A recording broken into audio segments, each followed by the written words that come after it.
BRS కార్యనిర్వాహక అధ్యక్షుడు కేటీఆర్ పై Thungathurthi MLA మందుల సామేల్ మండిపడ్డారు. లగచర్లలో మద్యం త్రాగించి యువత జీవితాన్ని సర్వనాశనం చేశాడని ఆరోపించారు. దాడి ఘటనపై పూర్తి స్థాయిలో దర్యాప్తు చేస్తున్నామని, త్వరలో బాధ్యులపై చర్యలు తీసుకుంటామని అన్నారు. బీఆర్ఎస్ నాయకులు రాష్ట్రాన్ని అప్పుల కుప్పగా చేశారని, అధికారం పోయి నిరాశతో ప్రభుత్వాన్ని బద్నాం చేసే ప్రయత్నం చేస్తున్నారని అంటున్న మందుల సామేల్తో మా ప్రతినిధి భవిత ఫేస్ టు ఫేస్. ప్రస్తుతం మనతో పాటు ఉన్నారు తుంగతుర్తి ఎమ్మెల్యే మందుల సామేల్ గారు. సార్ చెప్పండి, మీ కాంగ్రెస్ ప్రభుత్వం రైతుల పక్షపాతి, రైతులకు అండదండలు ఇస్తుంది అని చెప్పేసి అంటున్నారు.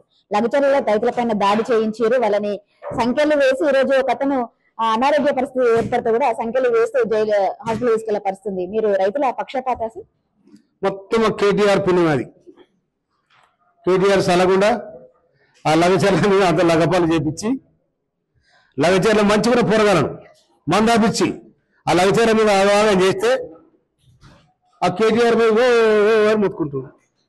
ఎవరు చేయని చెప్తారు. ఆయన ఒక రాజకీయ నాయకుడు, ఆయనకు లెక్క. నన్ను చూడరు, మేము ఉదయం చేస్తున్నారు అంటే ఏడమైంది, ఎట్లయింది? ఇలా మీరు ఖమ్మంలో కూడా మీరు బేడి రేచులు కమ్మ రైతాంగం మాకు గిట్టుబడతారు కమ్మ రైతాంగం కొట్లాడారు, మీరు దానికి బేడి వేసారు. కానీ ఈడ మీరు చేసిన పని చెప్పి కంపెనీ పెట్టాలంటే మీరు చెప్తే కంపెనీ పెడతారు, పెట్టరా? మీ జాగిరా అది? ప్రభుత్వాలు ఎవరుంటే వాళ్ళు డెవలప్మెంట్ చేయాలని చూస్తారు. సందులకెళ్ళి ఒకడు, గొంతులకెళ్ళి ఒకడు, రాత్రి ఫోన్లు మాట్లాడుకొని నువ్వు అటు రారా ఇటు రారా అని కలెక్టర్ తీసుకుపోయి, కలెక్టర్ కిలోమీటర్ తీసుకుపోయి అమ్మాలపూడి కాడ ఆగవాగం చేసి కలెక్టర్ దగ్గర ఎగబడి ఆ ఓఎస్డి ఎంకరెడ్డి మీద ఎగబడి ఆగవాగం చేసి ప్లాన్ ప్రకారం నువ్వు చేసినావు. ఏమొచ్చింది కేటీఆర్ ని చెప్పు? ఉత్తయింది, ఉత్తబూర నీ కథ వినవా? కనుక చేసేది ఏమన్నా ప్రక్రియ చేయాలి. ఇవాళ మీరు ఏం చేసి చెప్పు రైతాంగానికి? ఇవాళ కాంగ్రెస్ ప్రభుత్వం 21,000 కోట్ల రూపాయలు ఇవాళ రైతాంగాన్ని మాఫ్ చేసింది. ఇవాళ లక్షలాది మంది రైతులకు బోనస్ ఇచ్చింది సన్నోట్లకు. మీరేం చేశారు? ఇక మీరు బొక్కరే తినరు, రైతుల తిరిగి రైతుల ముంచి తిరిగి పేదల ముంచి తిరిగి ఒక ఇల్లు కట్టిపోతుంది. ఎక్కడ మీరు తెలంగాణ చేస్తే మీరు మీ కుటుంబం సరిపోయా, మీరు తింటే సరిపోయా, మంది కాదు పెడతారు మీరు.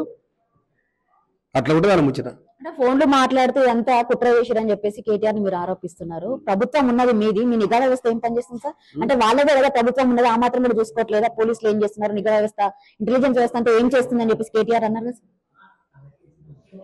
ఇప్పుడు దొంగకు నీ వెనకాల వచ్చి చుట్టు పిక్కపోతాడు, నువ్వు ఏం చేస్తావు?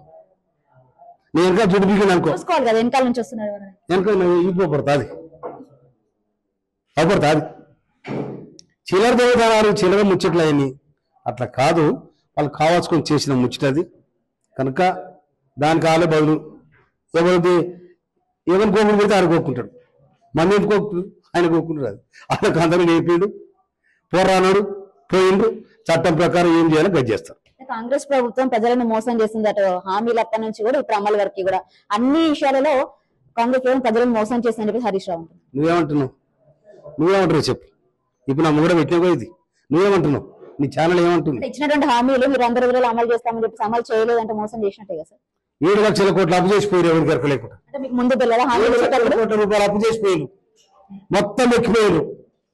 అలా వాళ్ళు వేసిన అప్పులు గారి తగ్గు సరిపోతుంది, వాళ్ళు వేసిన అప్పులు గారి తగ్గు సరిపోతుంది. అరే ఒక్క మంచి పని అంటురా, మహిళలకు గ్యాస్ ఫ్రీ ఇచ్చినాం, 200 యూనిట్ల వరకు కరెంట్ ఇచ్చినాం, కరెంట్ ఫ్రీగా ఇచ్చినాం.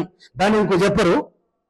ఎప్పుడు చెడిపోవాలని పునరెత్తడం ఎప్పుడు పుడ కింద పడిపోయి ఇంకేం చెప్పు? మీరు ఇచ్చిన హామీలేమా? మీరు అధికారులు ఉన్నప్పుడు హామీలు ఇచ్చారు. దళిత ముఖ్యమంత్రులు చేస్తున్నారు, దళితులు 3 ఎకరాలు భూమి అన్నారు, దళిత బంధు అన్నారు.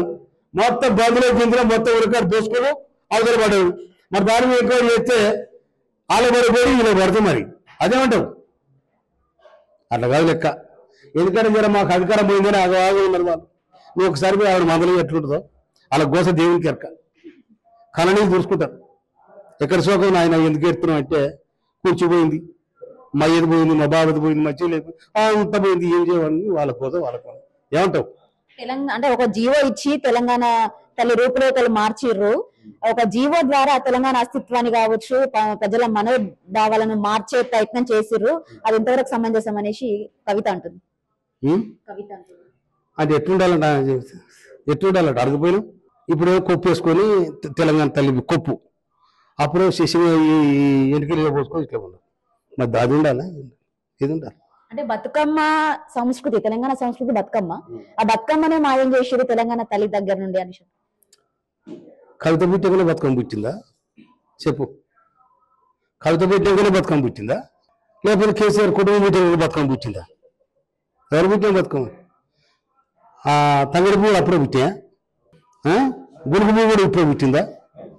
వీళ్ళు పుట్టగానే గునుగు పువ్వు బంతి పువ్వులు వీళ్ళు పుట్టే వీళ్ళు వచ్చిన పుట్టా చెప్పు?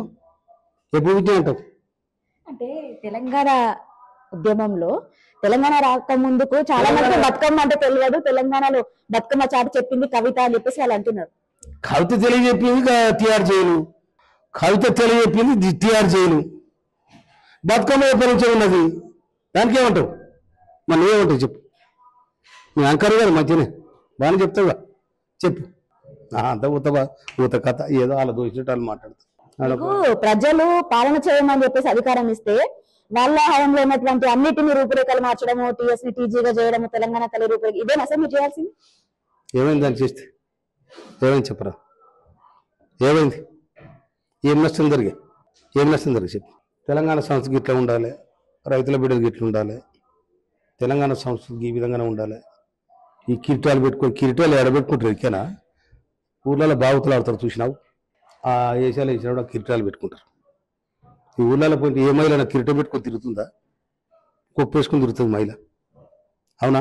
లేకపోతే జడేసుకొని తిరుగుతుంది. లేకపోతే జర పిల్లలు ఉంటే ఎట్లా వాళ్ళు ఆడపిల్లలు వాళ్ళకు ఉండాల్సిన రైట్స్ ప్రకారం వాళ్ళు ఉంటారు.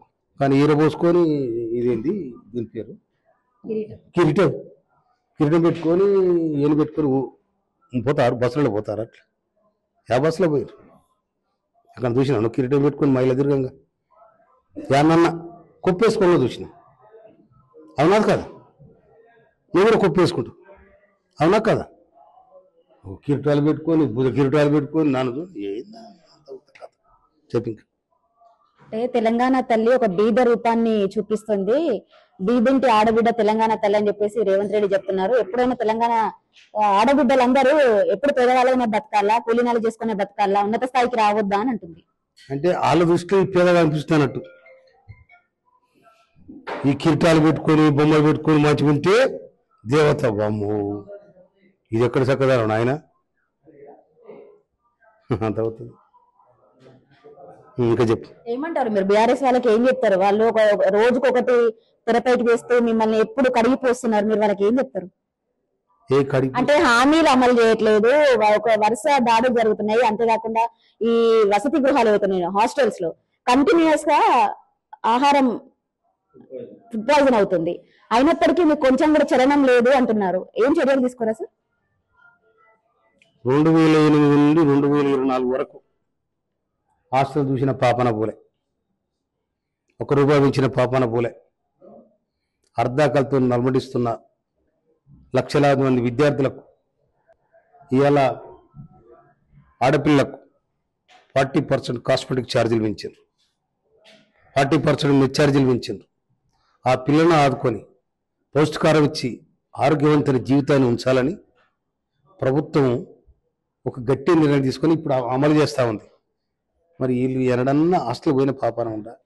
ఎన్నడన్నా నీ టీవీ ఎప్పుడు పెట్టినావు? ఎప్పుడుంది ఛానల్? ఎన్ని రోజులే ఆ టీవీలో చూపెట్టి? ప్రతిసారి చెప్పుకుంటున్నారు కదా కాస్మెటిక్ ఛార్జీలు పెంచడం, మెస్ ఛార్జీలు పెంచగానే అయిపోతుంది సార్. అక్కడ సరైన ఫుడ్ లేకపోయినా పర్లేదా? నాతో రా చూపెడతా. 14వ తారీఖు నాడు మీ హాస్టల్ పొడి తిరుగుతున్నావు రా, నేను చూపెడతా. మీ ఛానల్ తీసుకొని రా, వాళ్ళు ఏం పోయి చేస్తున్నారు, హాస్టల్ ఎట్లుంది నేను చూపెడతారా. అంటే వాళ్ళు కావాలని చెప్తున్నారు, 200% కావాలని. అంత ఖరాబ్ అయిపోయిన వాళ్ళు ఖరాబ్ అయిపోయిన రాజకీయం ఖరాబ్ అయింది వాళ్ళది. అంత కష్టాలలో ఉండే వాళ్ళు, కుర్చీలు పోయినాయి, అన్ని పోయినాయి. అధికారం మా ఇంట్లో ఒక్కరికి లేకపోయా, ప్రభుత్వం బాగా, ముఖ్యమంత్రి బాగా, మంత్రులం పోతే ఒకరి మీద ఒకరు తెలంగాణకి వాళ్ళు ఒకరి మీద ఒకరు అనుకుని పెడతారు. ఏమయ్యా బావ ఎట్లా చేస్తుంది, ఏం బావ మనకి ఇట్లా ఎరా ఏం కవిత ఏం చేస్తే పిల్లను అని ఆలోచన అంటాడు. ఇట్లా ఉంటుంది వాళ్ళ కథ. అధికారం పోయాక బీఆర్ఎస్ వాళ్ళకి ఏం మాటల్లో తోచక రోజుకు ఒక ఆరోపణలు చేస్తున్నారని చెప్పేసి మందుల సామెల్ చెప్తున్న పరిస్థితి కనబడుతుంది. కెమెరా పర్సన్ శ్రీకాంత్, బయట 6 టీవీ హైదరాబాద్.